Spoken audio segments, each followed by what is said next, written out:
and welcome to my audio short story channel. Today's story is The Music Box. Mia is positive her older sister is her dad's favorite.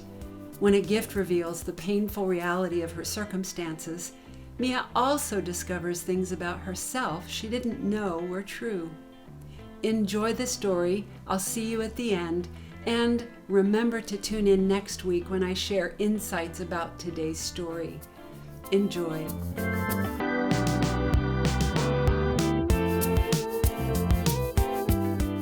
The Music Box, a short story by Janet Keller Richards, copyright 2023, all rights reserved. I took a long look at myself in the full-length mirror on the back of my bedroom door.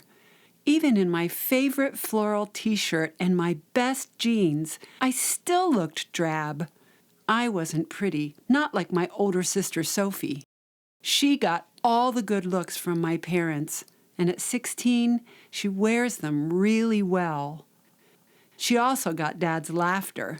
He's always pinching her cheeks and telling her, "Sophie, you hang the stars in the sky and put the sparkle in my eye." And then he laughs and she laughs while I watch and wish Dad would rhyme something over me. There was nothing I could do to make myself look like Sophie, so I closed my bedroom door and walked out to join her and Mom in the kitchen. "Well, it's about time you showed up," Sophie said with that irritated sibling edge to her voice. I frowned, and with the same sibling edge in my voice, I said back to her, "You only got here 2 minutes before I did, you twit." Mom said with her own irritated tone, "Mia and Sophie Jones, don't start that." She was bent over the open oven door with a baster in her hand, squirting a ham with another layer of glaze. While Mom and I finished the food preparations, Sophie set the dining room table for 6. Uncle Mike and Aunt Lisa, Dad's favorite brother and his wife, were coming for dinner. Afterward, there was to be a special surprise that Dad had been hinting about for weeks. Just then, Dad wandered out to the dining room and moseyed over to Sophie. He leaned in to give her a kiss on the cheek and then spontaneously burst out with, "Sophie, you hang the stars in the sky and put the sparkle in my eye." As usual, he laughed and she laughed. "Thanks, Dad. I love you too," Sophie said while he sauntered into the living room and sat down. The timing of my aunt and uncle's arrival couldn't have been more perfect. The doorbell rang just as Mom and Sophie and I had finished in the kitchen. Uncle Mike and Aunt Lisa were my favorite relatives. They always asked me about my school and about my softball team, and they seemed genuinely interested in my life. I felt special when I was with them, as if they knew it was really me who had hung the stars in the sky. Everyone was in a great mood around the table. Even Sophie and I got along. Sometimes my sister and I can talk about important stuff, like about God and what He's really like, or about kids at school and what makes them do stupid things like take drugs. Sometimes we're mean to each other and say unkind words that sting like a wasp. But when we're getting along, she's a great sister. I don't know how she feels about me, whether she thinks I'm a good sister or whether she thinks I'm a brat, which is what Dad sometimes calls me. When dinner was over, my dad stood and with a lilt in his voice asked everyone to come into the living room for his big surprise. Sophie and I looked at each other. For months, we'd tried to guess what the surprise was, but the only thing we could figure out was that we were pretty sure it had to do with Dad's woodworking hobby. We all sat down in the living room. Dad said, "I'll be right back," and went out to his shop. A few minutes later, he returned, struggling to carry a large, heavy, rectangular object that was covered by a blanket. With a grunt, he set it down in front of Mom, straightened up, and said, "Honey, this is for you." "But, Mark," Mom said, "I thought you were making things for the rest of the—" Dad interrupted. "I know, and I did, but this is for you." Mom leaned forward and slowly pulled the blanket off of the rectangle. Her hands flew to her mouth and she gasped, "Honey, this is beautiful." She looked into Dad's eyes and her own eyes started to tear up. "You made this for me?" Dad's face glowed with a gratified smile and he nodded. We all admired the light golden wood of the cedar chest and the flower shapes made from a darker wood that Dad had seamlessly laid into its top. It was stunning. My dad was an excellent craftsman and could do amazing feats with plain wood. Dad stood up straight and with another big smile said, "But wait, there's more." He went out to his workshop and came back with a tray of smaller rectangular boxes. Each one was about 12 inches long, 6 inches wide, and 6 inches high. Handing a box with a plain lid to my uncle, he said, "This is for you, Mike. It's made from the same cedar woods."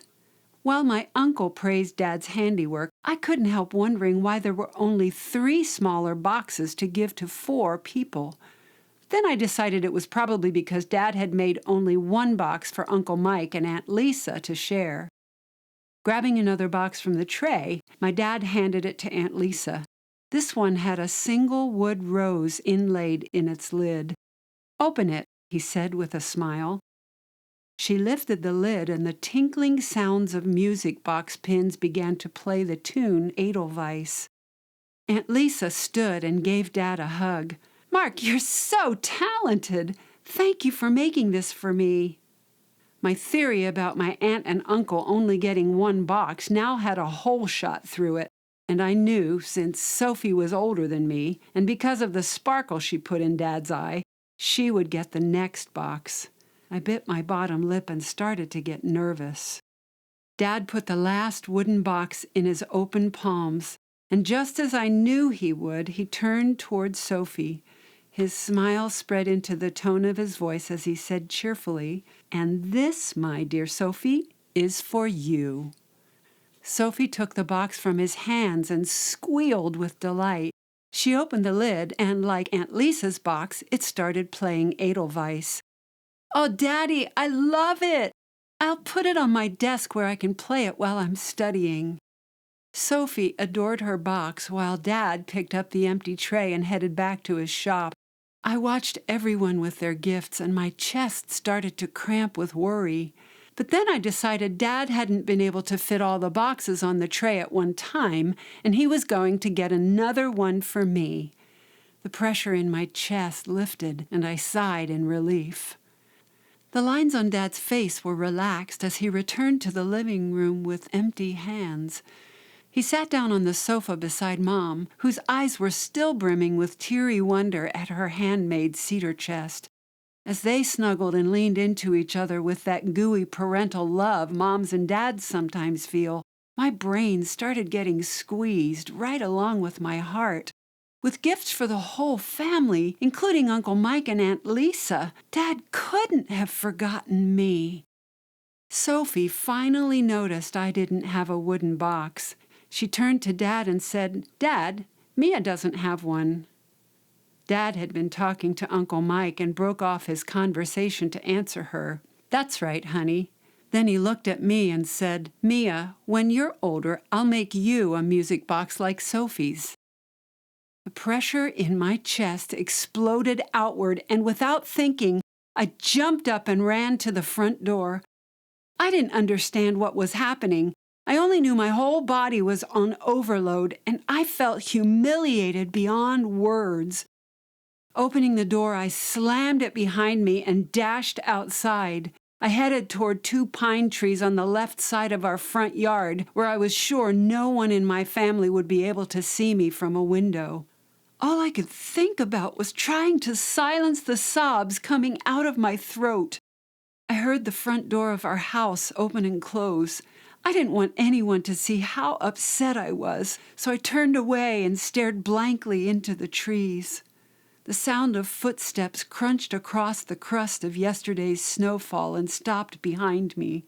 My winter coat landed gently on my shoulders, and Mom's voice said softly, "Mia, Daddy didn't feel you were old enough to be responsible for something that took him a lot of time to create. When you're older, he'll make a music box just for you." I put my arms into the sleeves of my coat and pulled it on. Without turning around, I tried to keep my voice from sounding like I'd been crying and said, "Dad took all that time to make one of his precious projects for everyone in our family.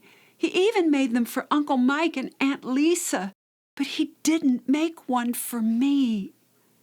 Mom put her hands on my shoulders and pulled me around to face her. She brushed my hair away from my face and said, "I know, Mia, but he will make one for you." All the feelings pressing against my insides welled up and spontaneously flew out of my mouth. "Mom, I'm 12!" She pulled me into her arms and held me tight, but said nothing, which only confirmed what I'd known for a long time. I was the reject of the family. As we finished hugging, I saw Sophie walking toward us across the snowy yard. She stopped beside me and said, "Mia, I'll share my music box with you until you have your own." I rolled my eyes. "It's your music box, Sophie. You're the favorite." I turned away and tried unsuccessfully to keep myself from crying again. Mom and Sophie started whispering behind me, and then I heard someone leave and walk back into the house. A hand landed softly on my shoulder. "Mia, I'm so sorry," my sister's voice said. "Dad probably didn't think about how it would make you feel when he decided to wait to make your music box." I wiped my nose and said into the pine trees in front of me, "He doesn't care." "He does, Mia. He loves you." I turned around and told my sister the truth. "He loves you, Sophie. He's never once made up a rhyming song for me. You're the pretty one and the smart one, and he's proud of you." I sniffed hard, wiped more snot from my face, and added, "He tolerates me and calls me a brat." Sophie grabbed me and pulled me into her arms. "Oh, Mia, you're not a brat. You're a wonderful person." I pushed away from her. I had to know if it was just me or if she saw it too, so I said, "You know it's true, Sophie. You know Dad treats you differently than he treats me." Sophie glanced my way. Her expression looked as clouded as my emotions felt, and I could tell she didn't know how to respond. She started to say, "Mia, I don't know how," but before she could finish her sentence, we both heard a noise nearby. I looked out toward the sidewalk and saw Bonnie Wainwright, one of our neighbors, waving at us. I liked Bonnie, and I especially liked her dad, who lived with her and her family. But honestly, she couldn't have chosen a worse time to be neighborly. I put on a fake smile and waved back. Bonnie must not have seen that I was upset because she called out cheerfully, "Mia, I just wanted to thank you for the warm scarf you gave my father. He loves it. He wears it constantly, even in the house. That was so thoughtful of you."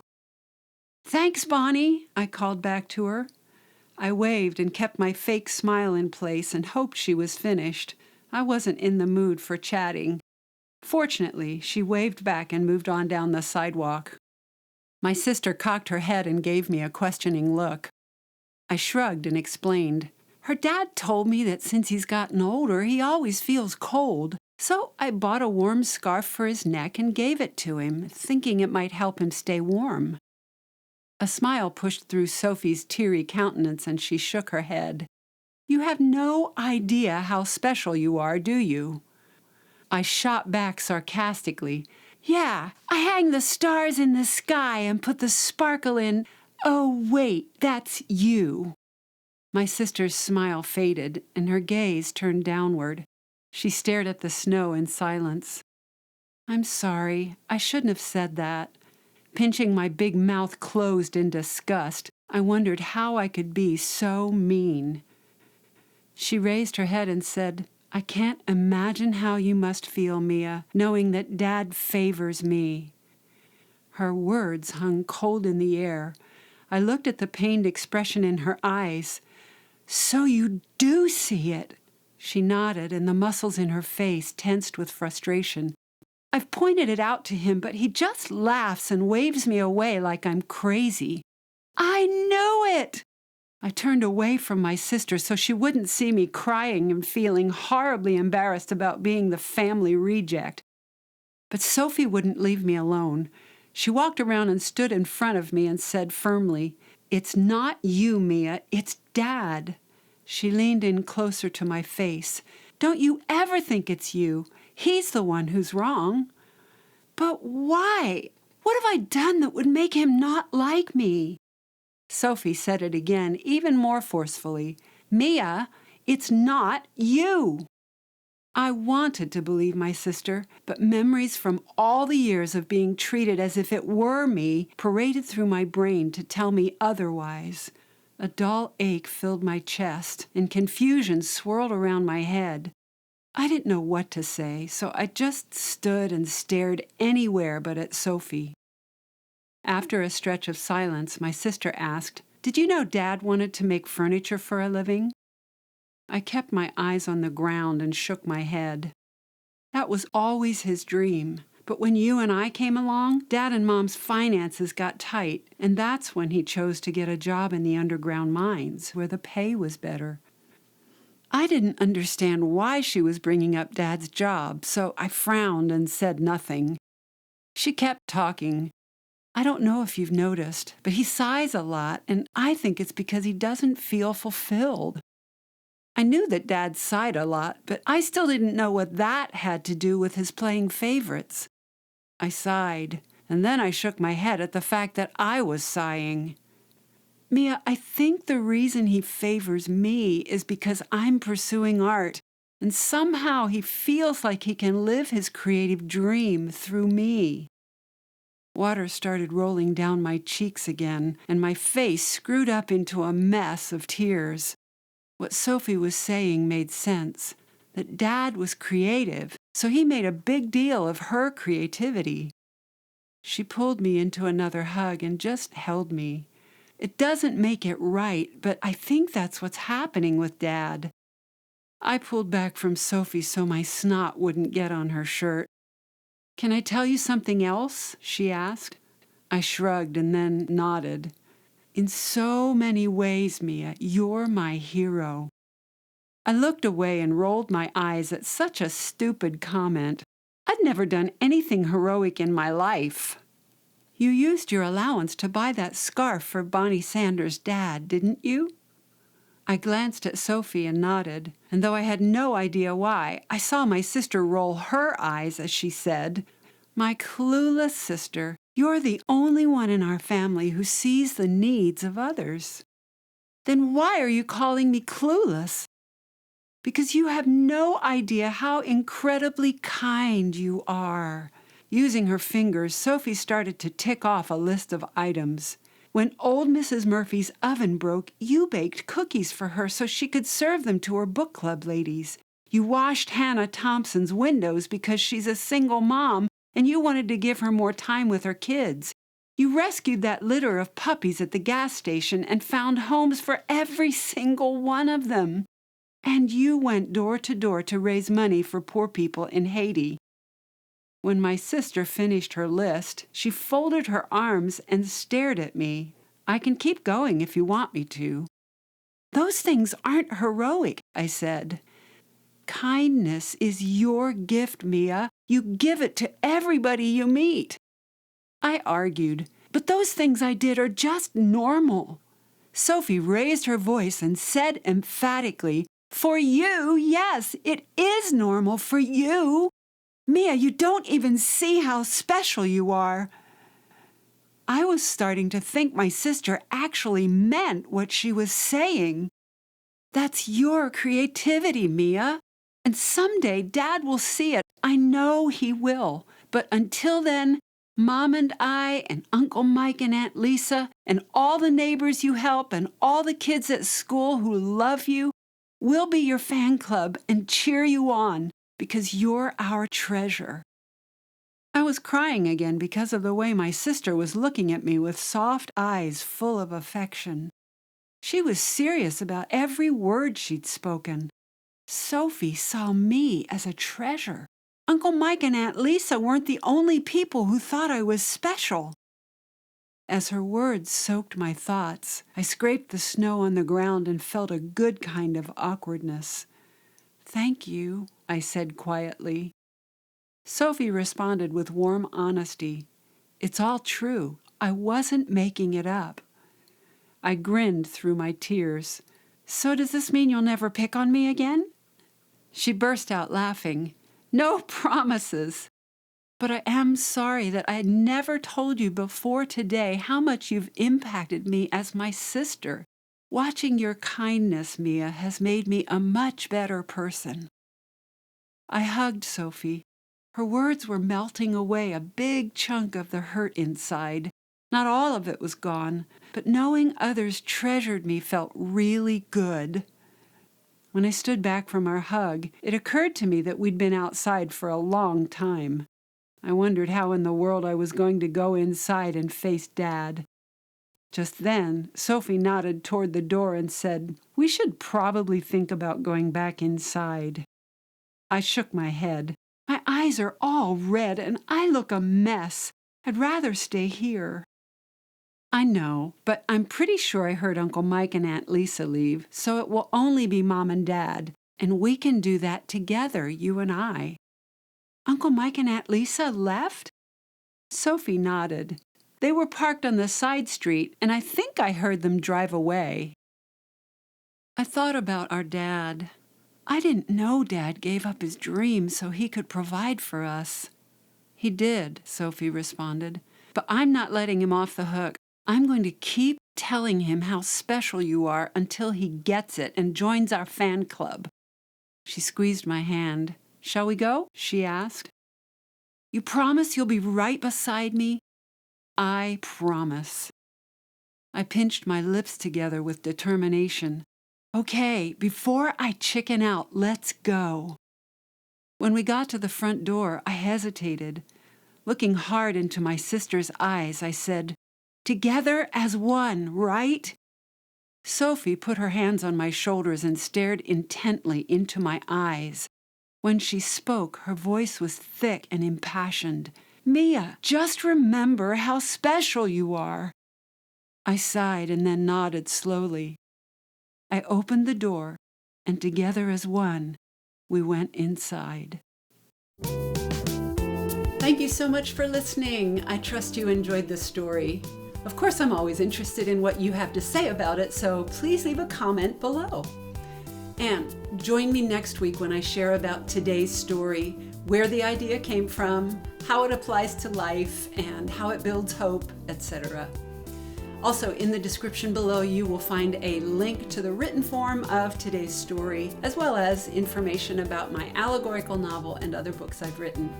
And finally, as you can imagine, it does take time to write, edit, and record these stories. If you enjoy them, please consider supporting their creation with a one-time thanks.